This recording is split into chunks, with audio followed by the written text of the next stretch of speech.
작품을 하면서 조각을 하면서 항상 느꼈던 거는 공간에 대한 관심이 많았어요. 그래서 오랫동안 제 작품의 그 타이틀이 더 스페이스였거든요. 공간.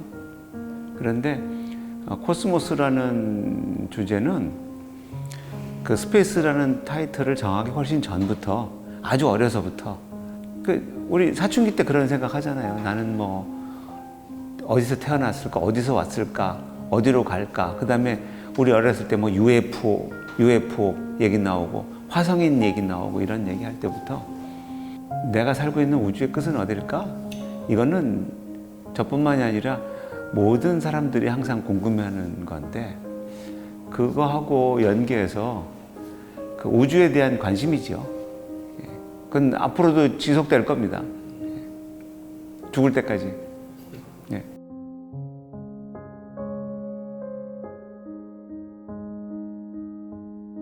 조각을 처음 시작을 할 때 처음 접했던 게 점토입니다. 조각을 하겠다고 그랬을 때 국립박물관에 가서 처음에 본 게 빗살무늬 토기예요. 근데 빗살무늬 토기가 완벽하게 형태가 돼서 복원되어 있었던 게 아니고 깨져 있는 거를 석고로 이렇게 다 떼워서 놔뒀는데 그 조각조각이 너무 조형적이고 너무 멋있었어요. 그동안에 조각을 하면서 인체 작업도 하고 조형적인 작업을 하면서 쭉 해와서 이게 이제 그 완성 단계입니다. 다시 조각을 다시 모으는. 그래서 조각을 다시 모아진 게 시간하고 공간에서 다시 재창조돼 가지고 우주가 만들어지는 거죠. 그러니까 어떤 사람들은 이렇게 만들어 놓고 난 다음에 이게 뭘로 보이냐 그러면 하늘에서 내려다본 마을이요? 저 골목들이 보이고, 그러니까 그건 보는 사람에 따라서 달라질 수 있고, 제 입장에서는 저게 하나의 세포일 수도 있고 또 하나의 태양계일 수도 있고, 그러니까 코스모스라는 뜻이 우주라는 뜻도 있지만 질서라는 뜻도 있거든요. 그래서 저는 이게 질서정연하게 맺혀서 가는 그 우주 자체가 질서 있게 움직이지 않으면 우리는 이미 이 지구는 이탈해서 파괴됐거나 어디로, 굉장히 정교한 그 프로그램에 의해서 이 지구가 돌아가고 있다고 저는 생각을 하거든요. 그러니까 그런 차원에서 저는 작업을 어떤 그 과거의 이 역사 또 빗살무늬 토기하고 연계해서 기록하고 있다고 생각을 하는 거죠.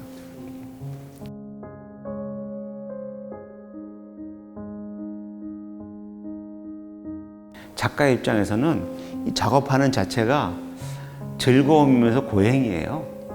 점토를 밀어서 또 시간이 지나서 말려서 또 잘라서 구워서 또 잘라서 이거를 붙이고 하는 시간들이, 일련의 시간들이 이게 정말 애로운 작업이거든요. 그리고 혼자 해야 되는 작업이고, 이거를 붙일 때마다 여기다가 이 색깔을 붙여야 되고 저 색깔을 붙여야 되고 하는 계획을 하고 붙이는 게 아니라 그때 매 순간마다 내 판단에 의해서 그냥 붙이는 거거든요. 그러면서 혼자 이 작업하고 이 재료하고 저하고 대화하면서 하고 있는 거죠. 정말 재료하고 캠퍼스하고 저하고 고독하게 대화하면서 작업을 하는 겁니다. 일기 쓰듯이 하는 거죠. 그러니까 하루를 기록하는 거를 활자로 기록을 하는 게 아니라 내 생각을 여기다 집어넣어서 활자로 기록하듯이 여기다 점토를 붙이고 시간이 지나고 난 다음에 전체를 펼쳐놓고 보겠다는 기대를 가지고 있죠. 한 번에 펼쳐서 보겠다는 그런 꿈이나 기대를 가지고 있는 거죠.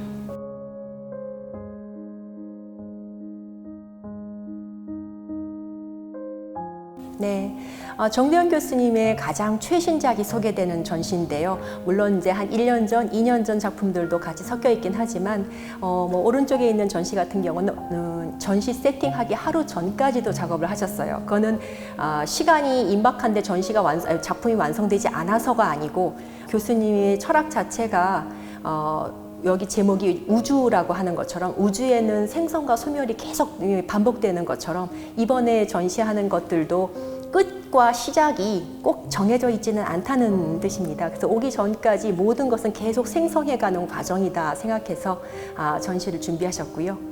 또 그 전에 20여 년 전에 야외에 큰 조각 작품을 설치하셨을 때에도 그때도 공간과 좀 관계에 대한 이야기를 계속 하셨습니다. 지속적으로. 그래서 이 지역 자체가 남과 북이 어떻게 보면 되게 가깝게 마주하는 지역이고 또 그 당시 통일이라는 주제가 있었던 것처럼 그렇게 그 당시 공간에 대한 얘기, 인간의 관계에 대한 이야기를 이번에 조금 더 사적이면서도 더 범우주적인 관계로 풀어나갔습니다.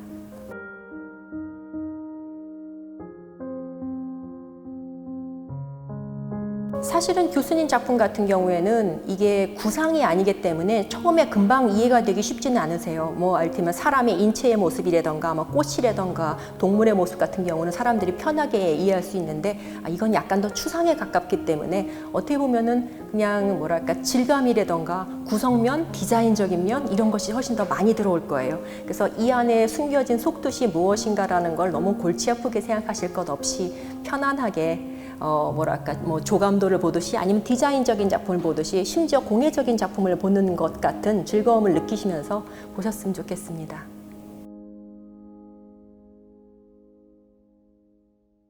또 이렇게 좋은 날씨에 이렇게 정 교수님의 그 좋은 작품이시니까 더욱더 아름다운 김포 조각공원인 것 같습니다. 이 김포 조각공원에 대해서는 정말로 자부심을 가는 것이 산에다가 조각공원을 만들었다는 것 자체가 아마 그때 외국에서 오신 작가분들도 상당히 의미가 깊고 좀 거의 세계에서 보기 드문 훌륭한 조각공원이다 라는 말씀들을 많이 하십니다. 오늘 이렇게 아름다운 공간을 마련해 주신 김포문화재단도 감사드리고요. 또 이런 전시를 하시느라고 아마 몇 년 동안 저 작품 하나하나 저 코스모스 작품을 보면요. 하나하나 교수님이 혼이 서려 있는 점을 다 찍으신 것 같아요. 그러니까 그런 것들이 다 여러분들이 앞으로 예술의 세계를 마음껏 향상시키는 데 큰 활력소가 될 걸로 기대하고요. 진심으로 축하드립니다. 올여름에 즐겁게 그리고 힘들게 했습니다. 올여름 내내 작업실에 있으면서 행복한 하루하루를 보냈습니다. 작품은 그냥 편안하게 보시고 그리고 아까 대표님이 소개해 주신 것처럼 정말 국제적인 작가들의 작품들이 물론 많은 분들이 돌아가셨어요. 이미 20년 전에 저도 참여를 했는데 지금은 돌아가신 분도 많고 아까 좀 전에도 저도 작품을 쭉 가서 보면서 많은 생각을 했습니다. 그때 같이 활동했던 분들이 지금은 고민이 되고 그런 것 때문에 많은 생각을 했는데 여러분들한테는 또 새로운 공간일 거라는 생각을 해요. 박철. 반은 가운데인가? 천의 얼굴인가? 당신인가? 반에 관한 두 가지 아픔이 있다. 어머니 김포 들판 끝에서 피난살이 할 때 하늘이 검게 뒤집히고 장대비 쏟아져 내릴 때 물 주전자 들고 나는 들판의 반에 서 있었다. 마을로 돌아가야 하나? 내쳐 나가야 하나?